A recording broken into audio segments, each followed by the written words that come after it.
போறாரா?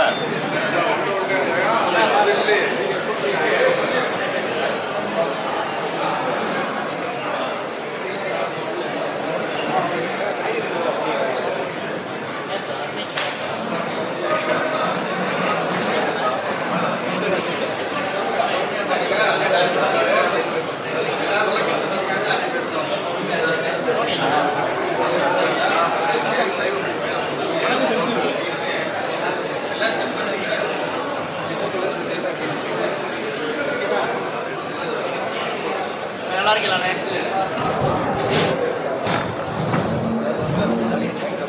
சரி விஜய், உட்கார்.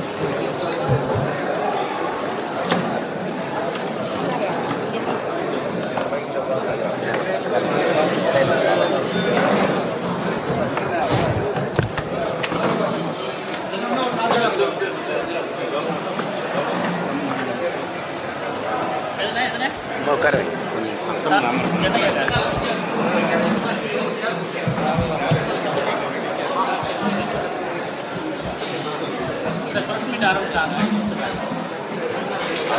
சத்தம் இல்லாமல் பேட்டி போனாங்க. சத்தம் இல்லாமல் இருக்க சொல்லுங்க. கீப்பேடாக இருக்க சொல்லுங்க.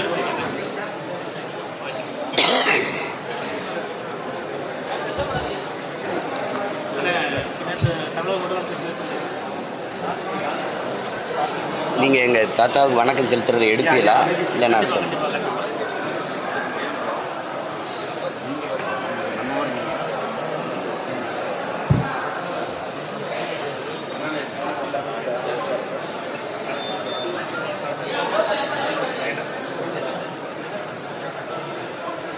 தமிழ் பேரினத்தினுடைய ஒரு பெருமைமிகு அரசியல் அடையாளமாகவும்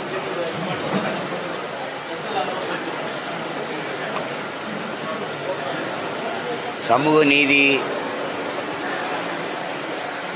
போராளியாகவும் சிறந்த கல்வியாளரும் சீர்திருத்தவாதியுமாக இருந்த எங்களுடைய தாத்தா ரெட்டமலை சீனிவாசன் அவருடைய நினைவை போற்றுகிற நாள் என்று புரட்சியாளர் அண்ணல் அம்பேத்கர் அவர்கள் இந்து மதத்தில் இருக்கிற இழிவு கொடுமைகளை சகித்து கொள்ள முடியாது பௌத்த மதத்தை ஏற்க பல லட்சக்கணக்கான மக்களை அழைத்து கொண்டு சென்றபோது நாம் இந்துக்களே இல்லையே, பிறகு எதற்கு இந்த மத மாற்றம் அவசியமா என்று கேள்வி எழுப்பிய பெருந்தகை தாத்தாவுடைய கேள்வியில் இருக்கிற உண்மையை இன்னைக்கு புரிய முடியும். இன்னைக்கு புத்திஸ்ட் ஆல்சோ இந்து என்பதுதான் அவர்களுடைய நிலைப்பாடு. ஆனால் அம்பேத்கர் பௌத்தத்தை ஏற்றும் பயனற்று போனது. அதனால அது எந்த சொல் உன் மீது இழி சொல் என்று சுமத்தப்படுகிறதோ அந்த சொல்லை எழுச்சி சொல்லாக மாற்றாதவரை உனக்கு விடுதலை இல்லை என்று வழி வழியே வருகிற தமிழ் பிள்ளைகளுக்கு போதித்த புரட்சியாளர். அதே கருத்தைத்தான் அண்ணல் அம்பேத்கர் பின்னாடி அதே கருத்தைத்தான் அவரும் மறுமொழி செய்கிறார். உன்னை அவமானப்படுத்த வேண்டும், உன்னை அசிங்கப்படுத்த வேண்டும் என்று எந்த சொல் பயன்படுத்தப்படுகிறதோ அதையே நீ ஆயுதமாக ஆக்கு என்று அண்ணல் அம்பேத்கர் சொல்வதும் அதே கருத்து தான். எந்த இடத்தில் நீ நிராகரிக்கப்படுகிறையோ அந்த இடத்தில் தவிர்க்க முடியாத ஆற்றலாக மாறி நிற்பது அவசியமாகிறது என்று உலக பிற அறிஞர்களெல்லாம் போதித்ததும் இந்த கருத்துக்களைத்தான். அப்படிப்பட்ட ஒரு பெரும் அடையாளம் எங்களுடைய தாத்தா ரெட்டமலை சீனிவாசன் அவர்கள். அந்த ஆளுமையை தமிழ் இளம் தலைமுறையினர் மறந்து கடந்து போய்விடக்கூடாது என்பதற்காகவே திரும்ப திரும்ப நாங்கள் தாத்தாவுடைய நினைவை போற்றி அவருடைய கோட்பாடுகளை இந்த தலைமுறை பிள்ளைகளின் சிந்தனைக்குள் விதைத்து வருகிறோம். அவர் நினைவு போற்றுகிற அதே நேரத்தில் அவர் என்ன நோக்கத்திற்காக இறுதி வரை நின்று உழைத்தாரோ, என்ன வலியை தாங்கி இந்த நிலத்தில் இந்த மக்களின் வீழ்த்தப்பட்ட மக்களின் எழுச்சிக்கு அரும்பாடு ஆற்றினாரோ, அந்த கடமையை உணர்ந்து பொறுப்புணர்வோடு பணியாற்றுவோம் என்கிற உறுதியை ஏற்பதின் மூலமாக எங்களுடைய தாத்தா இரட்டைமலை சீனிவாசன் அவர்களுக்கு அவருடைய பேர பிள்ளைகள் பெருமைமிக்க எங்களுடைய புகழ் வணக்கத்தை செலுத்துகிறோம். மாநில சுயாட்சி தான் உயர்நாடு கொள்கைன்னு சொல்லியிருக்காரு. திமுக யாரு? ஸ்டாலின் சொல்லியிருக்காரு. அடுத்த 100வது ஆண்டுலேயே திமுக ஆட்சியில் இருக்குன்னு சொல்லியிருக்காரு. இந்த 100 ஆண்டுகளுக்கு திமுகவோட தேவை தமிழ்நாட்டுக்கு இருக்குன்னு சொல்றாரு. 100 ஆண்டுகள் திமுக ஆட்சியில் இருக்கும். தமிழ்நாடு இருக்குமா? வச்சிருக்கீங்களா? மாநில தன்னாட்சிங்கிறது வெற்று வார்த்தையை தவிர இந்த 75 ஆண்டுகளை நீங்கள் காப்பாற்றி வச்சது சொல்லுங்க. மதுக்கடையை ஒழிக்கிறதுக்கு, மதுவை ஒழிக்கிறதுக்கு ஒன்றிய அரசே மதுவை ஒழின்றீங்க. திறந்தவன் மதுக்கடையை திறந்தது யாரு? மாநில அரசா, இந்திய ஒன்றிய அரசா? மதுக்கடையை திறந்த நீ அப்புறம் சாவி அவன்கிட்ட கொடுத்துட்டியா? அவன் வந்து தான் பூட்டணுமா? இப்படி இது எப்படி கதை இது? திடீர்னு காவல்துறை மேல நம்பிக்கை வர மாட்டேது, சிபிசிடி விசாரணைங்கிறீங்க. அப்ப திருப்பி சிபிஐங்கிறீங்க. நீ தானே மாநில சுயாட்சி பேசுன, மாநில தன்னாட்சி, அப்புறம் சிபி விசாரணை. சாதிவாரி கணக்கெடுப்பு எடுக்க துப்பு இல்லை, அதுக்கு வலிமை இல்லை, அதுக்கு ஆற்றல் இல்லையா? அந்த உரிமையை கூட வச்சுக்கிற மாட்டீங்களா? அதை இந்திய ஒன்றிய அரசு தான் எடுக்கணும் அப்படின்னு. சாதிவாரி இடஒதுக்கீடு கொடுத்தது யாரு? அருந்ததியருக்கு 3 விழுக்காடு உள்ஒதுக்கீடு கொடுத்தது யாரு தம்பி சொல்லுங்க? கொடுக்குற உரிமை இருக்கு. இஸ்லாமியர்களுக்கு 3.5 விழுக்காடு கொடுத்தது யாரு? கொடுக்குற உரிமை இருக்கு. 10.5 அந்த வன்னியர்களுக்கு படையாட்சிகளுக்கு கொடுத்தது யாரு? மாநில அரசு. கொடுக்குற உரிமை இருக்கு. கொடுக்குற உரிமையை பெற்றுக்க நீ சாதிவாரி கணக்கு எடுக்கிற உரிமையை பெறலையா? இந்த நாடகத்தை எல்லாம் நம்பிக்கிட்டு இருக்கிறதுக்கு என்ன? நீங்க போடுற நாடகம் ஒரே திரைக்கதை, ஒரே வசனம், அதே மூஞ்சி. ஒண்ணு வசனத்தையாவது மாத்தி தொலைங்க, ஒண்ணு திரைக்கதையை மாத்துங்க. அவர் சொல்லும்போது திராவிட இயக்கம் தான் வந்து மத்திய அரசு எதிரான அழுத்தமான குரல் கொடுத்தது. எங்க? நான் ஒவ்வொன்னா கேட்பேன், பதில் சொல்லணும். நீங்க கேட்டீங்களா? இந்தி திணிச்சது யாரு? இந்திய திணிச்சது யாரு? இந்திய ஒன்றிய அரசு, காங்கிரஸ் ஆட்சி. எதிர்த்து போராடினது நீங்க இல்ல, மாணவர்கள் மற்றும் பொதுவான மக்கள். நீங்க பயன்படுத்தி ஆட்சிக்கு வந்தீங்க. இந்தியை திணிச்சவனோடவே சமரசம் செஞ்சு கூட்டணி வச்சது யாரு? மிஸ்ஸாவை கொண்டு வந்து உங்களை ஒடுக்குனது யாரு? காவிரி நதிநீர் உரிமையை பறிச்சது யாரு? கச்சத்தீவை எடுத்து கொடுத்தது யாரு? நீர் உரிமைகளை எல்லாம் பறி கொடுத்தது யாரு? எல்லா கல்வி பொதுப்பட்டியலிருந்து, மாநில பட்டியலிருந்து பொதுப்பட்டியல் கொண்டு போனது யாரு? மருத்துவ உரிமை தூக்கிட்டு போனது யாரு? சாலை போடுதல், பராமரித்தல், தேசிய நெடுஞ்சாலையெல்லாம் தூக்கிட்டு போனது யாரு? மொத்த வரியும் வாரி சூச்சி எடுத்துட்டு போனது யாரு? இதெல்லாம் பார்த்துட்டு அப்புறம் இதெல்லாம் அங்க கொடுத்துட்டு என்ன மாநில உரிமை நீங்க காப்பாற்றி வச்சிருக்க? நீ மின் உற்பத்தி விநியோகம் இப்ப யார்கிட்ட இருக்கு? கையெழுத்து போட்டது அவங்களும் மாநில சுயாட்சி தானே பேசுறாங்க.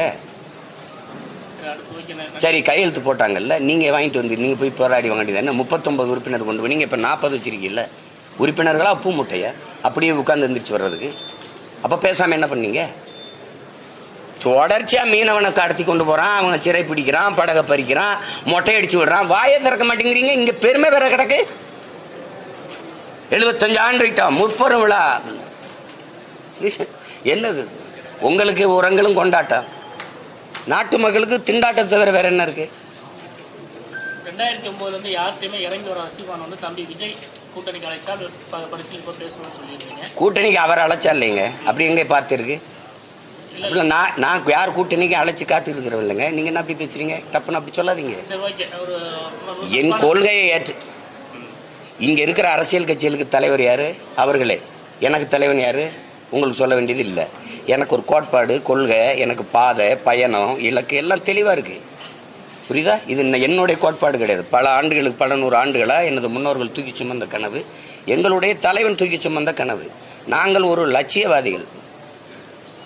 நாங்கள் வந்து ஒரு உயர்ந்த லட்சியத்தை தூக்கி சுமக்கிற லட்சியவாதிகள், வெறும் அரசியல்வாதிகள் இல்லை. எனக்கு என் நாட்டை எப்படி மாற்றி படைக்கணும், கல்வி எப்படி இருக்கணும், மருத்துவம் எப்படி இருக்கணும், வேளாண்மை எப்படி கட்டமைக்கணும், நீர் வளத்தை எப்படி பெருக்கணும், இப்படி தடையற்ற மின்சாரத்தை இந்த வழியில உற்பத்தி செய்து சூழலுக்கு கேடு இல்லாத மின் உற்பத்தியை செய்து கொடுக்கணும்.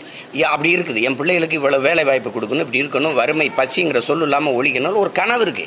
இந்த பூமி தாயை நான் பச்சை பருவையால போத்தணும்னு நினைக்கிறேன். அது நீ அப்படி இல்லையா? புவி வெப்பமாகுது, பருவநிலை மாறிடுச்சு. மாத்தினியா மாறிச்சா? கேள்விக்கு பதில் வச்சிருக்கீங்களா? இருங்க.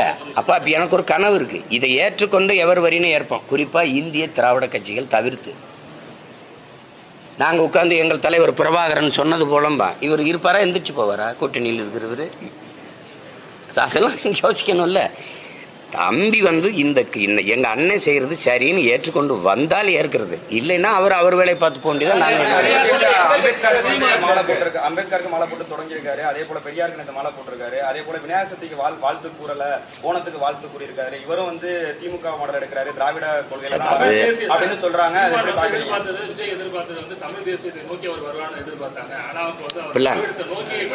யாரும் பாருங்க, யாரும் வருவாரு போவாருன்னு எதிர்பார்த்துலாம் இருக்கிறது இல்ல. உங்ககிட்ட நான் கேட்கிறேன், ஒரு உடன்பிறந்த சகோதரர், நானே இந்த இடத்துக்கு வருவேன் நானே எதிர்பார்க்கல. நான் எங்க இருந்தேன்னா திராவிட அரசியல்ல, என் குடும்பம் எங்க இருந்தேன்னா இந்திய அரசியல்ல, காங்கிரஸ் அரசியல்ல.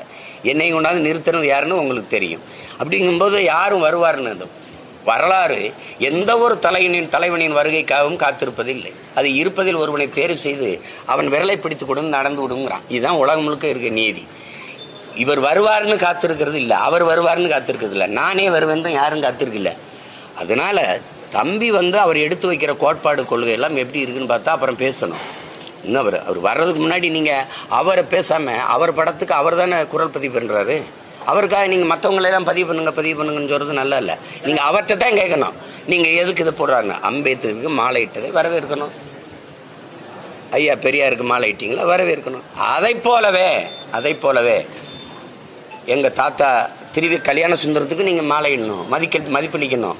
அதை போலவே எங்க தாத்தா இந்த தனித்தமிழ் அடிகளார் மறைமலை அடிகளுக்கு நீங்க போடணும், தமிழ் தென்றல் திருவிக்காவுக்கு போடணும், தனித்தமிழ் அடிகளார் மறைமலை அடிகளையும் போட்டணும், எங்க தாத்தா ரெட்டமலை சீனிவாசனையும் போட்டணும். இன்னைக்கு போய் அவருக்கு ஒன்றும் பெரிய இந்த மாதிரி அடையாளங்கள் இல்லை, எங்க அடையாளம் மறைக்கப்பட்டிருக்கு. இந்த நெஞ்சளவு ஒரு செலவு வச்சிருப்பாங்க கிண்டியில், நான் அங்க இருந்தா அங்க போடுவேன், இன்னைக்கு இங்க போடுறேன். நீங்க அதையும் பண்ணணும், தொடர்ச்சியா பண்ணணும். தாத்தா முத்துராமலிங்கத்தூருக்கு வரணும், இமானுவேல் சேரனுக்கு வரணும், தீரன் சின்னமலைக்கு போடணும், பூலித்தேவனுக்கு போடணும், பாட்டி வேலுநாச்சியருக்கு போடணும், மருதுபாண்டியரை போற்றணும், அழகுமுத்து கோணை போற்றணும், சுந்தரலிங்கனாரை போற்றணும், தமிழ் அடையாளங்களையும் போற்றணும். புரியுதா?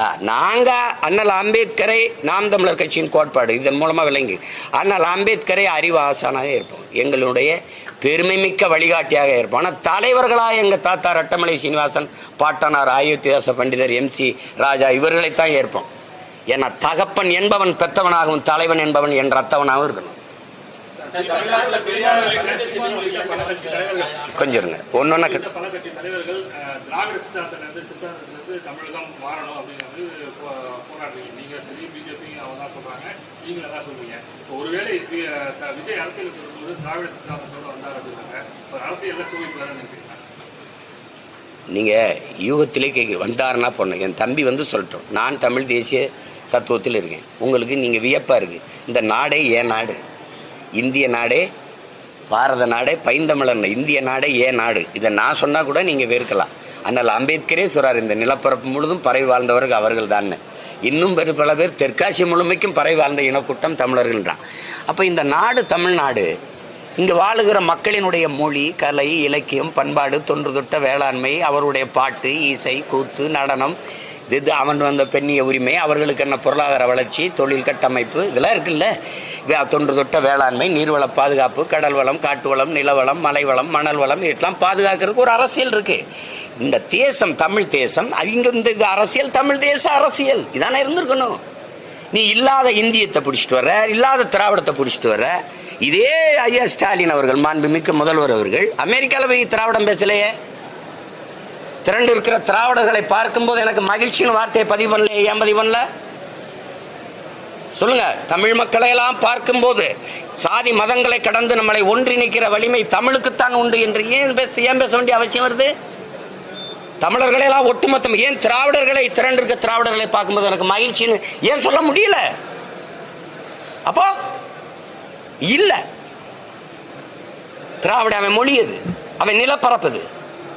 சொல்லுங்க, எது உன் மொழி, எது உன் நிலப்பரப்பது? இந்தியான்னு ஒரு நாடு இருந்ததா, உருவாக்கப்பட்டதா?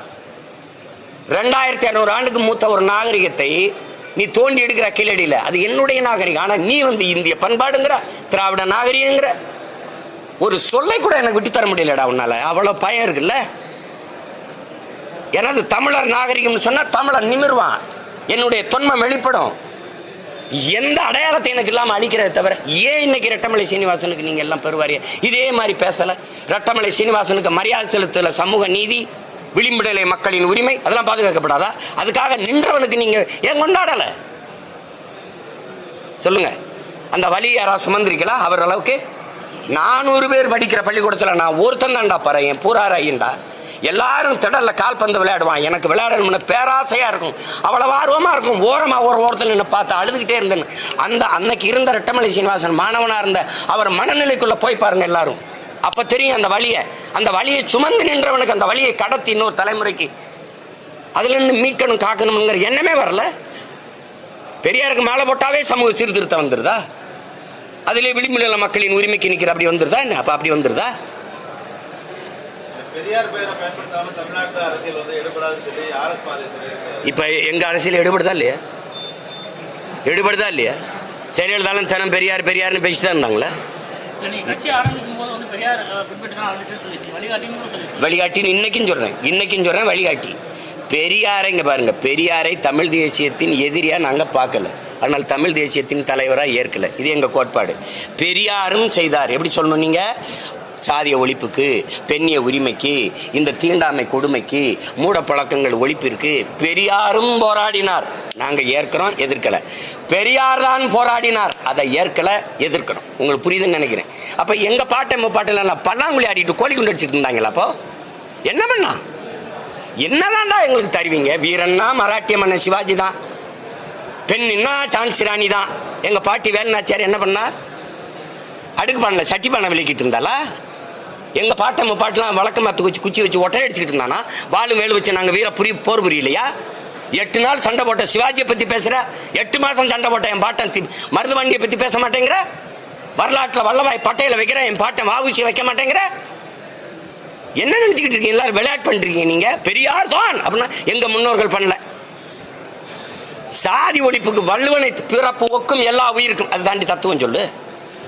பகுத்துண்டு பல் உயிர்கள் ஓம்புக, அதை தாண்டி பொது உடைமை தத்துவம் சொல்லு. யாரு பாடல? எங்கல்ல எவன் போராடல? அந்த பெருமை எனக்கு வரவே கூடாதுன்னு நினைச்சுக்கிட்டு இருந்தா அப்படி எங்க முன்னோர்களை சாதியை வளர்க்கணும், ஆமா சாதி வேணும் அப்படி பேசினாங்களா? சாதிய சிந்தனை கொண்டவன் இறைவனை வழிபடவே அருகதை கட்டவன், சாதிய எண்ணம் கொண்டவன் அரசியலுக்கு வந்தால் நாடு நாசமாகிவிடும் சொன்னது நான் இல்ல, தெய்வ திருமகன் ஐயா முத்துராமலிங்க தேவர். அவரை நீ என்ன கொண்டு நிறுத்தின? சாதிய குறியீடா நிறுத்தின. வைத்தியநாதையர் கோயில் நுழைய போராட்டம் இருக்கும்போது எல்லா பயிலும் எதிர்த்தீங்க. ஐயரை நீங்க கூட்டிட்டு போங்க, நான் இருக்கேன்னு சொன்ன ஒரே சிங்கம் எங்க தாத்தா தெய்வ திருமணம் முத்துராமலிங்க தேவர் தான். வரலாறு இருக்குல்ல? பொய் பேசுறேனா? உழைக்கிற கை உயர்ந்தது, உண்கிற கை உயர்ந்தது, உழைக்கிற கை தாழ்ந்ததுங்கிற எண்ணம் எவருக்கு இருக்கக்கூடாது. இறைவனுக்கு முன்பு 2 கரமும் இணைத்தே வணங்குகிறோம். அதனால எல்லாம் சமம்ங்கிற எண்ணம் மக்களுக்கு வர வேணும்னு பேசுனது அவர் தான். நீ எங்களை கொண்டு சாதி சிம்முளுக்குள்ள அடைச்சு தேவரெல்லாம் சேர்ந்து நீங்க நம்ம சாதிக்கு இது தலைமையேற்க வரணும் நம்ம சாதிக்குன்னு சொல்லும்போது என்ன சொல்லியிருப்பாருன்னு நினைக்கிறீங்க? டே நான் கடல்ரா, என்னை கொண்டு குளம் குட்டை மாதிரி அடைக்க பாக்குறாங்கன்னு பேசினவர் அவர் தான். இதுவே முடியல. நீங்க சொல்லுங்க, உங்க மதுவை ஒழிப்போம்.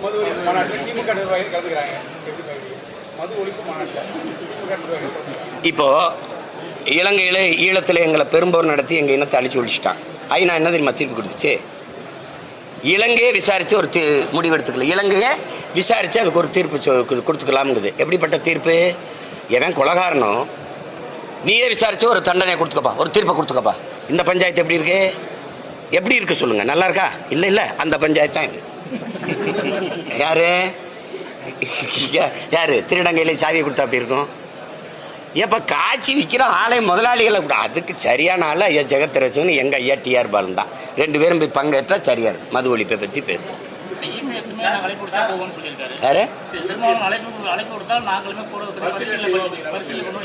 போய் என்ன பண்ணுவீங்க சொல்லுங்க? மதுவை ஒழிக்கணும்னு பேசுவீங்களா? அது எங்க அண்ணன் தான் கேட்கணும். அது பாருங்க, அது நீங்க என்னை பத்தி கேட்டீங்க, பொதுவான செய்தியை கேட்டீங்க. சரி, அது எங்க அண்ணனை பத்தி, எங்க அண்ணன் புதுசா நேத்து கட்சி ஆரம்பிச்சிருலையே, எங்களுக்கெல்லாம் அரசியல் குரு. உங்களுக்கு புரியுதா? நான் நிற்கும் போது என் தம்பி என் பிள்ளை எல்லாம் கை கட்டி பின்னா நின்றுட்டு இருக்காங்களா? இது மாதிரி எங்க அண்ணன் பேசும்போது நான் நின்னவன். அதனால நீங்க என்கிட்ட இதில் அவ்வளவு கேட்கக்கூடாது. அது அவர்கிட்ட தான் போய் கேட்கணும். அவர் நல்லா பேச வரும். திரும்ப வந்து ஆட்சியில் பங்குன்னு உறுதியா இருக்காரு. நீங்க வேண்டுகோள் வச்சீங்க அண்ணனுக்கு இதை வந்து 26 தேர்தல் வரை வந்து இதை வந்து கடைபிடிக்கணும்னு சொன்னீங்க.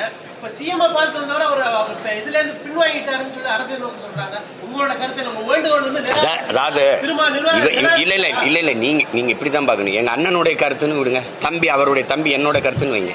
கூட்ட ஆட்சியில நீங்க பங்கு தர மாட்டீங்கன்னு பேசுறேன். நீ பெரிய ஆண்மகன் தானே, சிங்கம் தானே, பெரிய கொம்பு தானே, தனிச்சு நில்லு. ஏன் ஓட்டை வாங்கிடுவ, விடுதலை சிறுத்தைகள் ஓட்ட, மதிமுக ஓட்டை வாங்கிடுவ, கம்யூனிஸ்ட் ஓட்டை வாங்கிடுவ, இஸ்லாமிய அமைப்புகளுடைய வாக்கை வாங்கிடுவ. எல்லாரும் வாக்களை வந்து வென்று அதிகாரத்துக்கு வந்த பிறகு இல்ல நான் தான் ஆளுவேன். இதான்டா சனாதனம், இதான் கொடிய சனாதனம். இதுதான் எல்லாருடைய வாக்கை, எல்லா மக்களுடைய வாக்கையும் பெற்று நானும் என் குடும்பம் தான் அதிகாரத்தில் இருப்பேன், நான் நினைக்கிறதா ஆட்சி, என் கட்சி தான் ஆட்சி, ஒற்றை கட்சி ஆட்சி அப்படிங்கிறது தான் ஒற்றை கட்சி அதிகாரம்ங்கிறதா கொடிய சனாதனம். இதை விட எங்க சனாதனம் இருக்குது? இத்தனை கோடி மக்கள் நிறைஞ்சிருக்கிற தமிழ் மக்கள்கிட்ட இல்லாத ஒரு துணை முதல்வர் மறுபடியும் உங்க வீட்டில் தான் இருப்பாரா? சொல்லுங்க. எங்கெல்ல ஒருத்தன் கூட வாடா டிப்டி சீஃப் மினிஸ்டருக்கு தகுதியெல்லாம் போச்சு இந்த நாட்டில். நீ சமூக நீதி பேசுவ, சனாதன ஒழிப்பு பேசுவ, கொடிய சனாதனம் இதுதான். உங்க அப்பா இருந்தாரு, அவங்க நீங்க வந்தீங்க, இப்போ நீங்க இருக்கீங்க, உங்க மகன் வர்றான். இதுல பல பேர் இன்ப நிதியை முதலமைச்சராக்க துடிச்சுக்கிட்டு இருக்கான். எங்களை கொத்தடிமைன்னு கூட சொல்லுங்க அப்படிங்கிறான். அவருக்கு விருது அவருக்கெல்லாம். இது ஒரு புதுசு இல்லை, கொஞ்சம் தாமதமா வருது. புலி வருதுங்கிற கதை தான். வருது, அவர் தான் வர்றாரு, இருக்க போறாரு, எல்லாருக்கும் தெரிஞ்சதானே. விட்டு தொலைங்க. வந்தவொடனே நீ என்ன பண்ணும்? இந்த ஆசிரியர்கள் 40,000 பேர் தேர்வு எழுதிட்டு காத்திருக்காங்க, அவனுக்கு வேலை வந்துடும். அந்த துப்புரவு தொழிலாளர்கள் போராட்டத்தை நிறுத்துருவாங்க, தனியார் கொடுக்கறது நின்றும். எல்லாமே ஒரு நொடியில மாறிட போகுது. இன்னொரு நாள் கார் ரேஸ் விடுவாரு.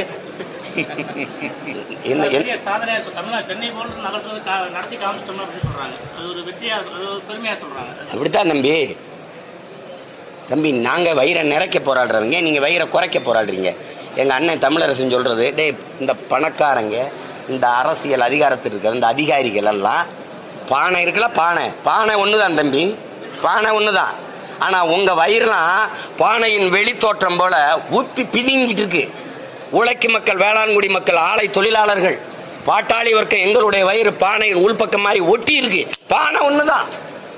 அது மாதிரிதான் நாங்க. தம்பி உதயநிதி பசி பார்த்துருக்காரா? மாற்று உடை இல்லாம ஒரே உடை ஒரு வாரம் போட்டு பள்ளிக்கூடம் போயிருக்காரா? நாங்க போயிருக்கோம்ல. பயிற்சி கிடந்திருக்கீங்களா? சொல்லுங்க, பயிற்சி கிடந்திருக்கீங்களா? வெறும் கூழை குடிச்சிட்டு பள்ளிக்கூடம் போயிருக்கீங்களா? நீங்க பாத்திருக்கீங்களா? கூழ் எப்படி இருக்குன்னா பாத்திருக்கீங்களா? பழைய சோறு சாப்பிட்டுருக்கீங்களா? நீங்க இன்னைக்கு ஹெல்த்தி ஃபுட்டுங்கிறான், எல்லா பேரும் சாப்பிட்றீங்க, அது வேற. நீங்க திருப்பி ஒரு கொளுத்த பணக்கார விளையாட்டு. இப்ப கார் ஓட்டுறது புதுக்கோட்டையில போய் ஓட்டின வருதுன்னு சொல்லு. ஓட விடு, எங்க அக்கா ஓட விடு, என் தங்கச்சி ஓட விடு. நீ இன்னைக்கு மாற்றுத்திறனாளிதான் இவ்வளவு பெரிய நாட்டின் மானத்தை காப்பாற்ற வேண்டியது இருக்கு. அவனாவது 45 தங்க பதக்கத்தை வென்று வரான். நீ ஒழுங்கா இருக்கிற வெங்கல பதக்கத்துக்கு வெள்ளிக்கு சிரிச்சுக்கிட்டு வரான்.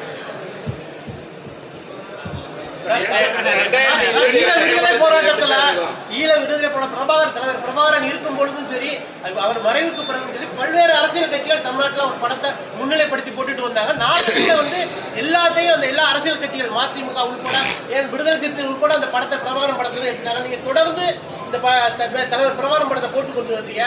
இந்த அரசியல் கட்சிகள் தலைவர் பிரபாகரன் படத்தை வந்து மறைத்தது எதனால? இதுக்கு நான் என்ன பதில் சொல்றது? அந்த கட்சிகளுக்கு அவங்க தலைவர், எங்கள் கட்சிக்கு எங்க அண்ணனே தலைவர். எங்க அண்ணன் வந்து அவர் ஆயுதம் மிச்சம் வச்சதை அவர் பிள்ளைகள் நாங்கள் அரசியலால் வென்று முடிக்கணும்னு நினைக்கிறோம். கையறு நிலையில் விடப்பட்ட தமிழ் சமூகத்துக்கு இருக்கிற கடைசி வாய்ப்பு அரசியல் விடுதலை தான் நாங்கள் உணர்ந்ததுனால உலக தமிழ் பேரின மக்கள் ஒன்றிணைந்து ஒரு அரசியல் பெருங்குடையாக மாறி அடக்கி ஒடிக்கப்பட்ட, ஏன்னா உலகத்தின் பெருமை மிக்க ஒரு இனம், எந்த வரலாற்று ஆய்வறிஞனும் மறிக்க முடியாது. எங்க தாத்தா காகிதம் இல்லத்து இந்தியாவின் ஆட்சி மொழி எதுவாக வர வேணும்னு பேசும்போது ஒரு மூத்த மொழி, தொன்மையான மொழி தான் வரணுங்கிற கோட்பாட்டை முன்வைக்கிறாங்க. அப்போ ஒருத்தர் பேசுறாரு எழுந்து, இந்திய மொழிகளில் மிக மிக தொன்மையான மொழி, பழமையான மொழி ஆட்சி மொழியாக வரணும்னா அது தமிழ் தான் வர வேண்டும். தமிழ் தான் இந்திய மொழிகளில் மிக தொன்மையான மொழி. இதை எந்த வரலாற்று ஆய்வறிஞனும் எந்த தொல்பொருள் ஆராய்ச்சியாளனும் மறுக்க இயலாதுன்னு பேசுறாரு. அப்ப அவ்வளவு பெரிய மூத்த இனம் நாங்க இன்னைக்கு வந்து இப்படி இருக்கிறோம்னா காரணம் என்னன்னு உங்களுக்கு தெரியுது. இந்த சூழல்ல அடிமைப்பட்டு கிடக்கிற ஒரு தேசிய ஒரு இனம் வந்து என்னைக்கு முழுமையான விடுதலை அடையும்னா அது என்னைக்கு தனக்கென்று ஒரு நாடு அடையுதோ அன்னைக்கு தான் முழுமையான விடுதலை அடையும். அந்த விடுதலை கனவோடு களத்தில் தன் உயிரையே ஆயுதமையாந்தி நின்ற ஒரே வீரன் எங்கள் அண்ணன் பிரபாகரன் மட்டும்தான். இந்த இனத்தில் கருத்தியல் நிறைய இருந்துச்சு. எடடா படையை கடடான்னு ஏதோ பேசுனா, கொலைவாளின எடடா கொடியோர் செயல் அறவேன்னா, நல்லாண்மை என்பதுக்கு ஒருவருக்கு தான் பிறந்த இல்லாண்மைக்கு குலன்னு வள்ளுவ பெருமானான் பாடினான். எல்லாம் பாடி வச்சான், என் பாட்டையும் பாட்டையும் எல்லாம் சுத்தம் சுதந்திரம்னு எழுதுனான். இறங்கி கூட்டம் யாரும் இல்லை. இறங்கி கூட்டின ஒரே புரட்சியால எங்கள் அண்ணன் பிரபாகரன் மட்டும்தான். என் பாட்டையும் படையை நடத்தினா, உலகத்தில் பெரிய வல்லரசு நிறுவனம் கொடியேற்றல எங்களை குடியேற்றிட்டு வந்தா எங்களை குடியேற்றமிட்டான். இன்னைக்கு தெருக்கொடியில் அவன் பிள்ளை நிற்கிறான், ராஜராஜ சோழனும் அவன் மகன் அரசேந்திரனும். அந்த அவங்களுக்கு இல்லாத கனவு இந்த இனத்தில் இருந்ததுன்னா அது எங்கள் அண்ணனுக்கு இருந்தது. அதனால நாங்கள் எங்கள் தலைவரை ஏற்போம். அதை ஏற்றுக்கொண்டு அவர் எங்களுக்கு காட்டினது இருக்கு. அவர் ஆயுதம் மிச்சம் வச்சதை அறிவாயுதம் ஏந்திரம். அவர் களத்தில் கருவி ஏந்தி நின்னார், நாங்கள் கருத்திய புரட்சி ஏந்தி நிற்கிறோம். இவ்வளவுதான். அதனால அவர் வைக்கல இவர் வைக்கலன்னு நீங்கள் நினைக்கக்கூடாது. நாங்கள் வைக்கிறோம். ஏன் சீமான் அவர் எல்லாம் கேட்பாங்க, என்ன உங்கள் ஐயா தானே அப்துல் கலாம், அவர் மீனவர்களுக்காக போறாருல, நீங்கள் தான் பேசுறீங்கன்னு. என்னை போய் சீமான் நீ அவரை மாதிரி அணுகுண்டு தயாரின்னு சொல்லக்கூடாது. அவரை கூட்டி வந்து மீனவருக்கு போறாருன்னு சொல்லக்கூடாது. ஐயா போறாருல, பேரன் போறாருன்னு வீடுங்க. அவங்க வைக்கல, நான் வைக்கிறோம். அவ்வளவுதான். இதுல எதுக்கு போய் கேள்வி? கட்சி நிர்வாகிகளுக்கு வந்து கடுமையான குற்றச்சாட்டு வச்சிருக்காங்க. திருச்சியில் சர்வாதிகாரி போடுறாரு. இப்போ நீங்க பேசுறது கூட கடந்த 2 ஆண்டுகளாக வந்து ஈழத்தமிழர் சட்டத்தை பெருசாக பேசுறேன்னு சொல்றாங்க. கட்சியை விட்டு நீக்கிறவங்க குறித்து வெள்ளை அறிக்கை வெளியிடணும்னு சொல்றாங்க. இன்னும் கடுமையான குற்றச்சாட்டுகள்லாம் முன் வச்சிருக்காங்க. அடுத்தடுத்து நீக்கிட்டே இருக்காரு, ஒரு சர்வாதிகார தன்மையோட செயல்படுறாருன்னு சொல்லியிருக்காங்க. ஜாபரும் சரி, அப்புறம் 2 பேருமே. இப்போ அவங்கெல்லாம் நீக்க கடிதம் போயிருக்கா, அவங்களா போறாங்க. அதை போய் பேசிட்டு இருக்க முடியாது. குற்றச்சாட்டை முன் வைக்கிறாங்க, பயணிச்சு. அது குற்றச்சாட்டு தானே, அது குற்றம் இல்லை. நீங்கள் மரத்துலேருந்து பட்டு விழுகிற இலை இருக்குல்ல, சலன்னு சத்தம் போட்டு தான் கீழே விழும். அதை போய் கவனிக்க முடியாது. அந்த இலை விழுந்தா தான் இன்னொரு இலை துளி இருக்கும். அதை போய் பேசிட்டு இருக்காதீங்க, அதை விடுங்க.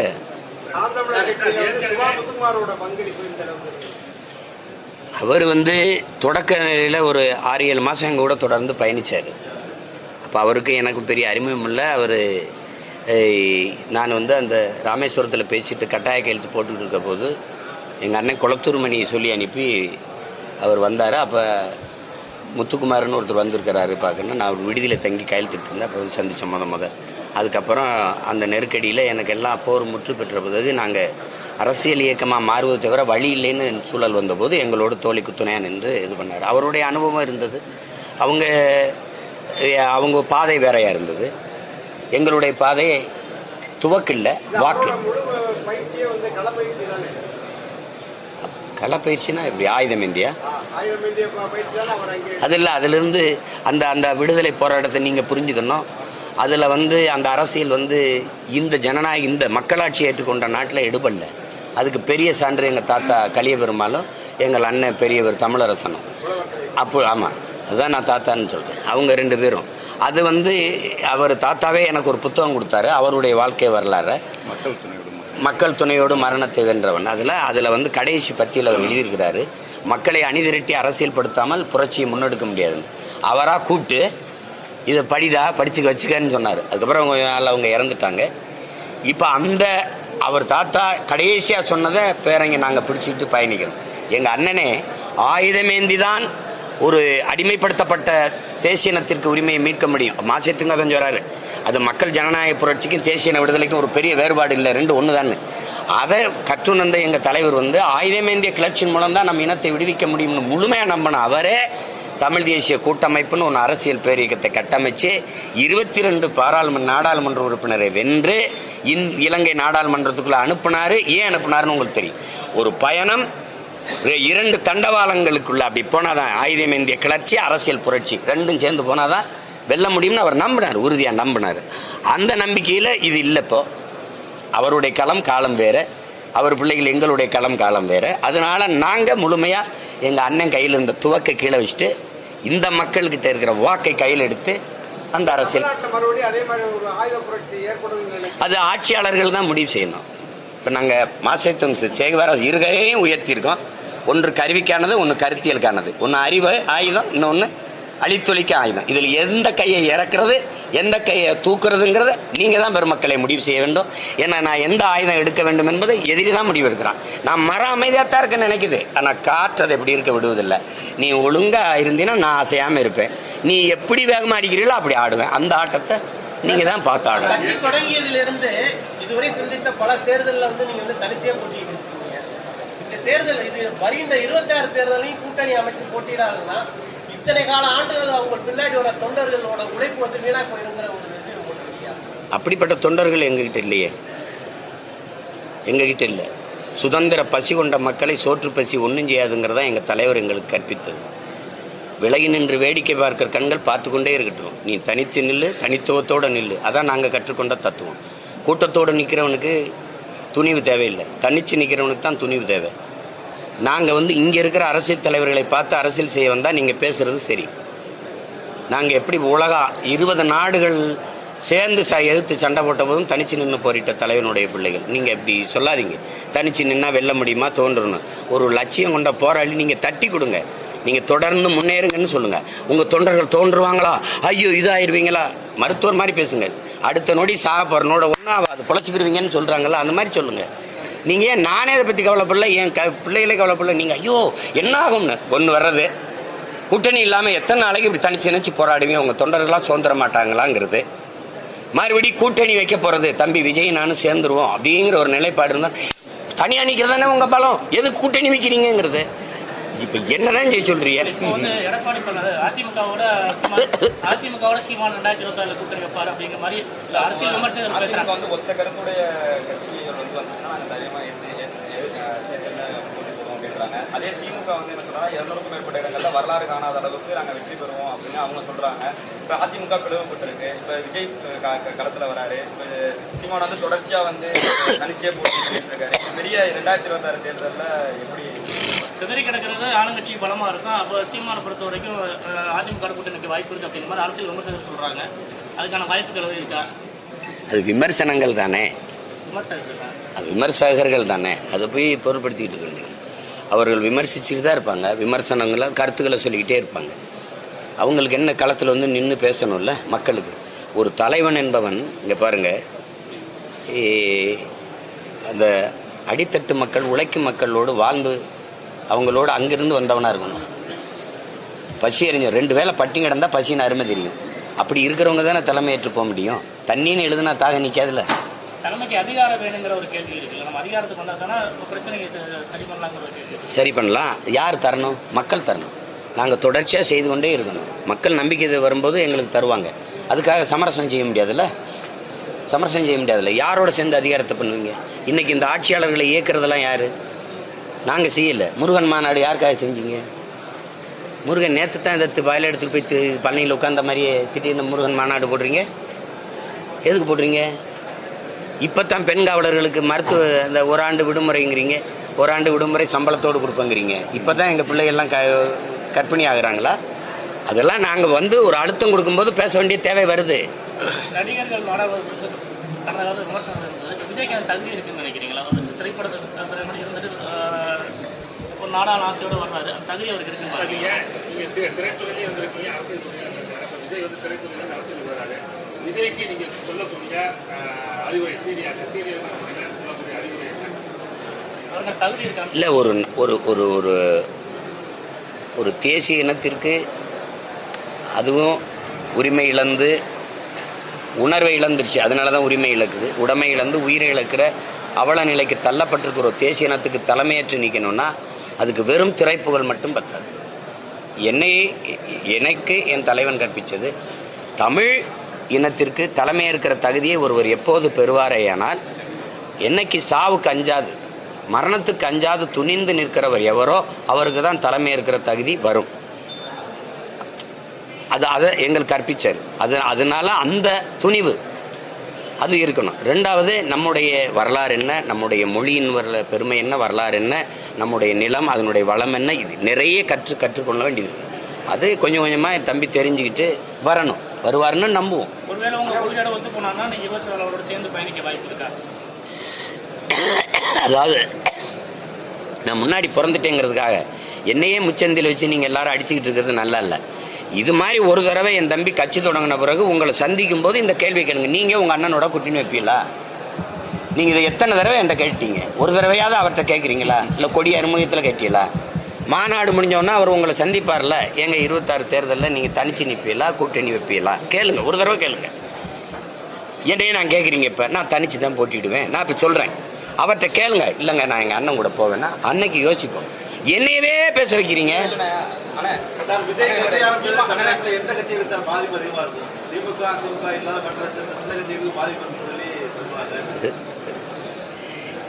ஏதோ நீங்க எல்லாம் இப்படி பேசிட்டு இருந்தீங்கன்னா பாதிப்பு சோதிப்புலாம் கிடையாதுங்க. கோட்பாட்டு அளவில் எது ஈர்க்கப்படுது? அவர் ஒரு புகழ்பெற்ற திரைக்கலைஞராக இருக்காரு. அவரை திரையில் பார்த்து ரசித்த ரசிகர்கள் அவர் மேலே ஒரு பேரன்பு வச்சிருக்கிறாங்க. அதனால அவர் வந்தால் ஏதாவது நல்லது செய்வாரா, இதிலிருந்து ஏதாவது மாறுதல் செய்வாரா ஒரு நம்பிக்கை.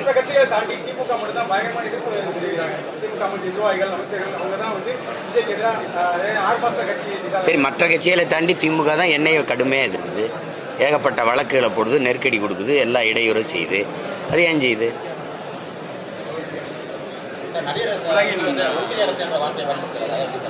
ஒன்றிய அரசுன்னு தானே தம்பி சொல்ல முடியும். India, that is Bharat, shall be an union of states. யாரு? அரசியலமைப்பு சட்டம். ஆல் இந்தியா ரேடியோ தானே, இந்திய ரேடியோ இல்லை. மாநிலங்கள் அவைதான். அது எது? மாநிலங்கள் அவைதான். அது ராஜ்யசபா மெம்பர்னு வைக்கிறேன்னு, அது மாநிலங்கள் அவைதான். இந்தியா பல தேசங்களின் ஐக்கியம், ஒன்றியம். அது யுனைடெட் ஸ்டேட் ஆஃப் அமெரிக்கா, அது யுனைடெட் கிங்டம், அது ஐரோப்பிய யூனியன். அது மாதிரி இது யுனைடெட் ஸ்டேட் ஆஃப் இந்தியா. அவ்வளவுதான். அந்த ஸ்டேட்டை விட்டுட்டு யூனியன் வச்சுட்டான். இதுல போய் குழப்பிக்காதீங்க. ஒன்றிய அரசுன்னு தான் சொல்ல முடியும். அதுக்காக எங்களுக்கு இந்த நாட்டு பற்று எல்லாம் பேசக்கூடாது. நாடு என்னது? செக்கிழுத்தவன் பேரன், தூக்குலதவன் பேரங்க நாங்க. நீ எனக்கு நாட்டு பற்று எல்லாம் கற்பிச்சுக்கிட்டு இருக்க கூடாது, புரியுதா? விடுதலை போராட்டம்னா என்னன்னே தெரியாம நீங்க விலகி நின்ன வேடிக்கை பார்த்த பயிலெல்லாம் இன்னைக்கு எங்களுக்கு நாட்டுப்பற்று அப்படின்னா, நீ பாரத மாதாக்கு ஜெயின்னா நாங்க மயங்கிடுவோம், நம்பிடுவோம். நீ பெரிய தேசப்பற்றால. ஒரு விடுதலை போராட்டத்தில் நீ பங்கேற்ற ஒரு போராட்டம் சொல்லுங்கிற, நீ சொல்ல மாட்டேங்கிற. நீ எனக்கு நாட்டுப்பற்ற போதிப்ப என்ன என்ன இருங்க தம்பி. நீங்க இந்த கேட்டீங்கள தம்பி, இந்த நாடு அடிமைப்பட்டு கிடக்கும் போது இந்த நாட்டின் விடுதலைக்கு போராடியவன் எல்லாம் பாகிஸ்தான், பங்களாதேஷ்ல இருக்கான். ஒரு போராட்டம் கூட போராடாதவன் பாராளுமன்றத்தில் இருக்கான், பதவியில் இருக்கான், பாரதிய ஜனதால இருக்கான்.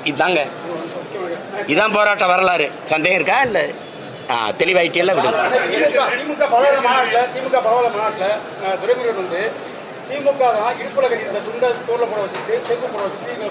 இடுப்புல இருந்த துண்டை தோல்ல போட்டா கீழே அம்மனமா இருந்தமா? கேக்குறதுக்கு பதில் சொல்லுங்க. அந்த துண்டை அப்படியே வச்சுட்டு தோல்ல ஒரு துண்டு போடணும். அப்படின்னா நாங்க என்ன அம்மனமா கோமணம்ல அப்படி கோமணம் கட்டாம அம்மனமா தெரிஞ்சோமா? இதெல்லாம் அசிங்கப்படுத்துறதா இல்லையா? பெரியார் அவர் சொல்றாரு ஒருத்தர், RS பாரதி என்கிட்ட, சீமா பாட்டிக்கெல்லாம் நாங்க தான் ரவுக்க போட்டோம்னு. என் பாட்டிக்கு போட்டீங்க, கருணாநிதி அம்மாவுக்கு போடல. ஏன்? இதெல்லாம் கொழுப்பான பேச்சு இல்ல. ஒரு பெரிய மனுஷன் பேசுறதா? சீமா பாட்டிக்கே திராவிட இயக்கம் நாங்க தான் ரவுக்க போட்டு விட்டோம். யோ, உன் கட்சி தலைவருடைய அம்மாவே சும்மா நிக்குதப்பா, அதுக்கு ஒரு ரவுக்கையை போட்டு விட்டு வாப்பா. இங்க பாருங்க, அது ஒரு காலம். நீங்க பேசுனது இது பிரபாகரன் பிள்ளைகளின் காலம். அது வார்த்தை ஒவ்வொன்றும் தோட்டா மாதிரி பாயும். சும்மா அப்படி போயிட்டு கூடாது. என்னை விடுங்க, என் தங்கச்சி என் தம்பிகள்கிட்ட பேசி தப்பிக்க சொல்லுங்க பாப்பா. உங்களை முழுக்க அரசியல் படுத்தப்பட்ட எழுச்சி மிக்க இளைஞர்களின் படம் இது. சும்மா ஏதாவது வாய்க்கு வந்தது போயிட்டு அப்படி திரிய முடியாது. இங்க ஒழுங்கா பாடம் நடத்தணும், கதையெல்லாம் விட்டுக்கிட்டு இருக்க முடியாது. இங்க பாடம் ஒழுங்கா நடத்தணும்.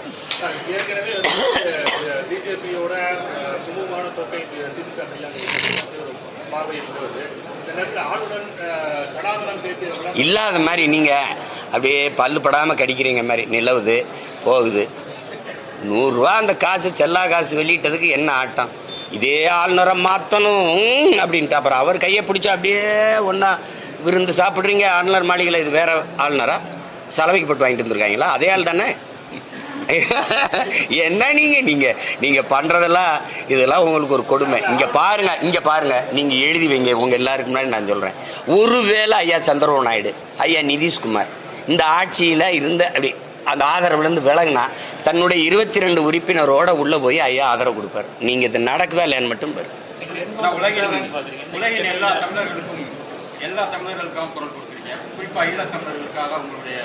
நீங்க உலக தமிழர்களுக்கு மட்டும்தான் நாங்க பேசுறோம்னு நீங்க சொல்றதே நான் எதிர்க்கிறேன். அவர் ஒரு இப்ப ஊடகவியலாளர் தான். இருங்க அப்படி சொல்லுது. உலக மானுடர்கள், உலக உயிர்களுக்கு அரசியல் பேசுகிறோம். நீங்கள் இதுக்கு மட்டும்தான் குரல் கொடுக்குறீங்கன்றேன். 2 விழுக்காடு தான் தண்ணி இருக்கும்போது அதை 20 விழுக்காடு ஆக்குறது எப்படின்னு சிந்திக்காமல் எப்படா 2 விழுக்காடு தண்ணியை விற்றா சம்பாதிக்கலாம்னு நினச்ச மனித மூளை தாண்டா இந்த உலக உயிர்களுக்கு செஞ்ச துரோகம்னு பேசுறது வந்து தமிழர்களுக்கா? இருங்க, புவி வெப்பம் அதை தடுக்கணும்னா மரம் வளர்க்கணும்டா அந்த அப்படின்னு பேசுறதெல்லாம் என்ன தமிழர்களுக்கு மட்டுமா? உலக உயிர்களுக்கான அரசியலை செய்கிறோம். நீங்கள் திடீர்னு எங்களை வந்து எங்கள் தாத்தா சொன்ன மாதிரி குட்டைகள் அடைக்காதீங்க எங்களை. நாங்கள் பெருங்கடல். சொல்லுங்க. சரி, ஈழ தேசத்தில் தற்போது பொதுவாக ஈழ தேசிய அரசியலுக்கு நாம் தமிழருக்கும் நிறைய தொடர்புகள் உள்ளது. ஈழ தேசத்தில் தற்பொழுது ஒரு ஜனாதிபதி தேர்தல் 21ஆம் தேதி தொடங்குகிறது. அரியணை திறன் என்ற ஒரு வேட்பாளரை பொது தமிழ் வேட்பாளராக அறிவிக்கப்பட்டுள்ளார். அதற்காக நீங்கள் நாம் தமிழருக்கு சார்பாக அந்த ஈழ தேச மக்களுக்கு கூற விரும்புவது என்ன? அது ஒன்று. இரண்டாவது, இது ஈழ தேச மக்களின் உள்ளேயே அவர்களுடைய ஒரு எப்படி இல்லை புரியுது. இப்போ நீங்கள் இல்லை இப்போ வந்து இப்போ நாங்கள் வந்து வென்று அதிகாரத்துக்கு வரணுங்கிறது எங்களுடைய கனவு. ஆனால் அதுக்கடையில் தமிழ் தேசியன மக்கள் எங்களுடைய அரசியல் புரிதல் என்ன, எங்களுடைய ஓர்மை எவ்வளவு. நீங்கள் தேவேந்தரை நிறுத்தினா தேவர் போட மாட்டார், படையாச்சி நிறுத்தினா பறையர் போட மாட்டார். இந்த மாதிரி பிளவுகள்லாம் இருக்குது. இந்துவை நிறுத்தினா இஸ்லாமியர் போட, இதெல்லாம் இல்லை. நாங்கள் தேசியன மக்களாக திரள்கிறோம்ங்கிற ஒரு இது இருக்குல்ல, ஒரு கட்டமைப்பு இருக்குல்ல, அது அவசியப்படுது. அதுக்காகத்தான் நாங்கள் தொடர்ச்சியாக தனியாக நின்று எவருடைய வாக்கு இல்லாமல் நாங்கள் நின்று இது இந்த 36 லட்சம்னா எங்கள் வாக்கு அப்படின்னு நாங்கள் சொல்ல முடியுதுல்ல. இது எந்த கட்சி சொல்லும்? சொல்லுங்க, எந்த கட்சி சொல்லும்? இந்தியாவில் தம்பி நீங்கள் கேட்டுங்க, இந்தியாவிலே சந்திரசேகர் ராவ் 2 முறை முதலமைச்சராக இருந்திருக்காரு. அம்மா மாயாவதி அதுக்கு இணையாக தனிச்சு நின்று வாக்கை பெற்று 8 விழுக்காட்டுக்கு மேலே பெற்று அங்கீகாரம் பெற்றிருக்க ஒரே கட்சி இந்தியாவில் நாம் தமிழ் கட்சி தான். இதை நீங்கள் பேச மாட்டீங்க, நாங்கள் சொல்லணும்ல. அப்படி இருக்கும்போது அதே அரசியல் மாதிரி இன்னைக்கு இலங்கையில் வந்து அதிபருக்கு நாங்கள் வரலை, அது வேற. ஆனால் தமிழ் மக்கள் உணர்வாக நாங்கள் ஒன்றாக நிற்கிறோம். எங்களுக்கான உரிமைங்கிறது தனித்தமிழ் சோசலிச குடியரசை தவிர எங்களுக்கு தீர்வு இல்லை.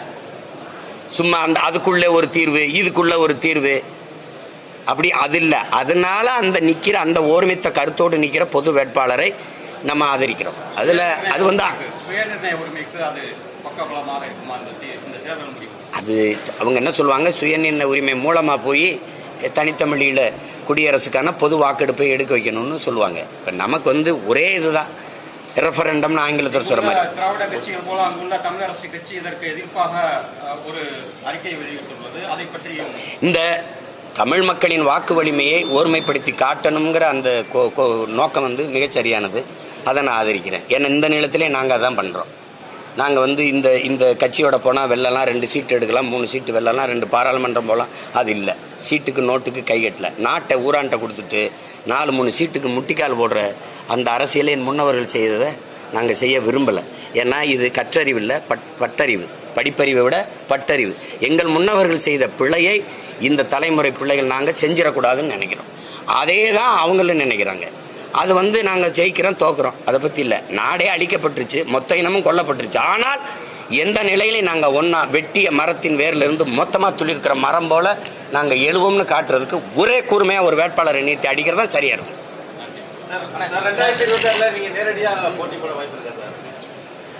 இது என்ன கேள்வி? ஆமாம், என்னங்க நான் போட்டியிடாமல் எப்படிங்க இருப்பேன்? ஏங்க கப்பலை இல்லை கப்பலை நான் தானே ஓட்டணும். அப்ப நீங்க கப்பல்ல வருவீங்களான்னு கேட்டீங்கன்னா எப்படி?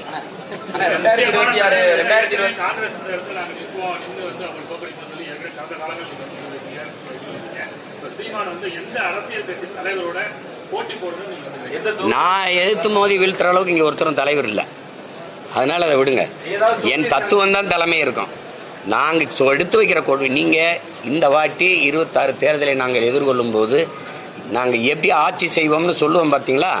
அதை பாருங்க. அது இந்தியாவில் வேற எந்த அரசியல் கட்சி தான் செய்தான்னு பாருங்க. அதுக்கப்புறம் 2003 டாஸ்மாக் மதுபான விற்பனை வந்து 3 கோடிக்கு வியாபாரம் ஆயிருக்கு. இப்ப 2023 52 கோடிக்கு வியாபாரம் ஆயிருக்கு. இந்த இது இருக்க சூழ்நிலை இளைய சமுதாயத்துக்கு என்ன சொல்ல விரும்புறீங்க? நல்லா குடிங்க, நல்லா குடிச்சு நாட்டை வளங்க, இது பண்ணுங்க. வேற நான் என்ன சொல்றதுக்கு இருக்கு?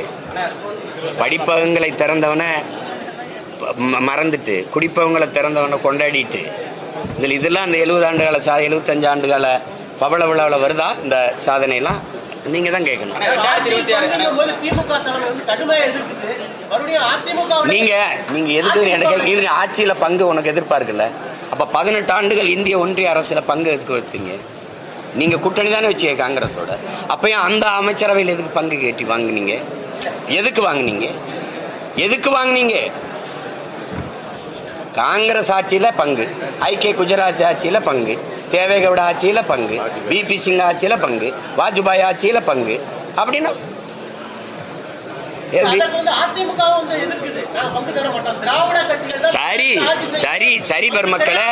சரி பெருமக்களை நீங்க ஆட்சியில யாருக்கும் அதிகாரத்துல பங்கு தர வேண்டாம். தராத. நீ சரியான சிங்காதி சிங்க தனிச்சு நின்று வெல்லு. இந்த அவர் சொல்றாருல 100 ஆண்டு வரும் 24 200 அடிப்போம். நீங்க என்ன சொன்னீங்க? 200. அதான் முதல்வருக்கு நீங்க சொல்லுங்க. அவர் கேட்கிறாருங்க, தனிச்சு நின்று வெல்லுங்க. வெல்லுங்களேன், தனிச்சு நின்று வெல்லுங்க. 75 ஆண்டுகள சாதனையை சொல்லுங்க. உள்ளாட்சி தேர்தலா வரப்போற உள்ளாட்சி தேர்தலா கூட அதுக்கப்புறம் 2026 தேர்தலா இருக்கட்டும், சீமானோட கொள்கையை ஏற்று அவர் தலைமையை ஏற்று எந்த கட்சியும் வரலனாலும் தலிச்சுதான் போட்டினே எடுத்துக்கலாம். எந்த கட்சியும் வந்தாலும் வரல. நான் சொல்லிட்டேன், திராவிடம் இந்தி அதோட உடன்பாடு இல்லை. தேர்தல் இந்த கோட்பாட்டுக்கு மாற்றாதான் நாங்கள் இந்த கட்சியை உருவாக்கணும். நாங்கள் திராவிடரும் இல்லை, இந்தியரும் இல்லை, தமிழர்கள். எங்களுக்கு சாதிய மத அடையாளங்கள் அல்ல. எங்களுக்கு நாங்கள் தமிழ் தேசியர் என்பதுதான் எங்களுக்கு அடையாளம். எதில் இந்த கருத்தியல்ல உறுதியா நின்று நான் தனிச்சு தான் போட்டிருக்கேன். என்னால எல்லாருக்கும் பாதிப்புன்னு இருந்தீங்க, இப்ப திடீர்னு பாதிப்புங்கிறீங்க. எனக்கு நல்லா இருக்கு, எந்த பாதிப்பும் கிடையாது. வேற ஏதாவது அதுல அதை ஆட்சியில் இருக்கிறவங்க சொல்லணும். நான் கூட திரும்ப சொன்னேன், நீங்க ஏன் கோயில் கோயிலா போய் கும்பிட்டுக்கிட்டீங்க? உங்க கணவரை முதலமைச்சராக்குனதே நான் தானே. 63 இடத்தை தீர்மானிச்சது நாங்க.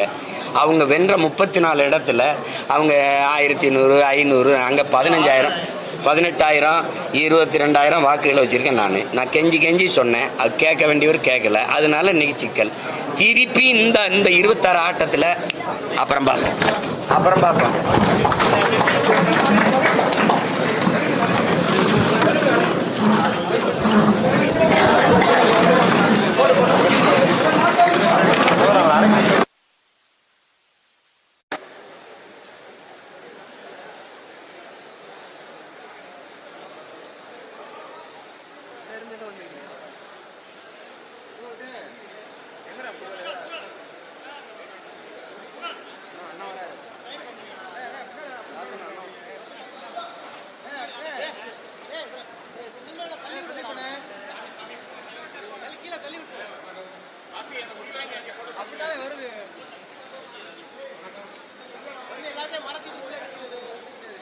எல்லாரும் பின்னாடி வந்து எடுங்கடா, இடம் விட்டு